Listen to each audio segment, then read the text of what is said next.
ગુજરાતના પોલીસ વડા વિકાસ સહાય જૂન મહિનામાં વયનિવૃત્ત થવાના હોવાથી ગુજરાતના નવા ડીજીપી કોણ બનશે તે બાબતે હાલ પોલીસ બેડામાં ચર્ચાઓ ચાલી રહી છે। જોકે વિકાસ સહાયને એક્સટેન્શન મળવાના ચાન્સ ઓછા છે, ત્યારે તેમના પછી સિનિયોરિટી પ્રમાણે આવતા 1991ની બેચના આઈપીએસ શમશેરસિંહ ગુજરાતના નવા પોલીસ વડા બની શકે તેમ હતા, પરંતુ તેમને ડેપ્યુટેશન પર દિલ્હી લઈ જવામાં આવ્યા છે। ત્યારે બીજા સિનિયર આઈપીએસ અધિકારી મનોજ અગ્રવાલ છે, પરંતુ તેઓ પણ સપ્ટેમ્બર મહિનામાં નિવૃત્ત થવાના હોવાથી આ સંજોગોમાં ડૉક્ટર KLN રાવ અને જ્ઞાનેન્દ્રસિંહ મલિક ડીજીપી બનવાની રેસમાં અગ્રેસર હોવાનું જાણવા મળી રહ્યું છે।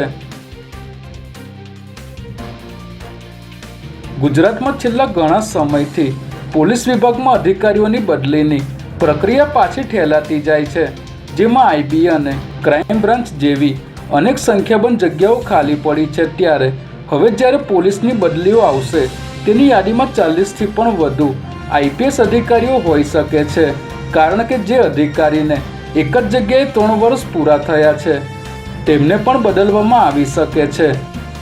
જોકે રાજ્યમાં જેમ આઈએસની બદલીઓ ટલ્લે ચડી છે, તેમ પોલીસની બદલીઓ પણ વિલંબિત થતી જાય છે।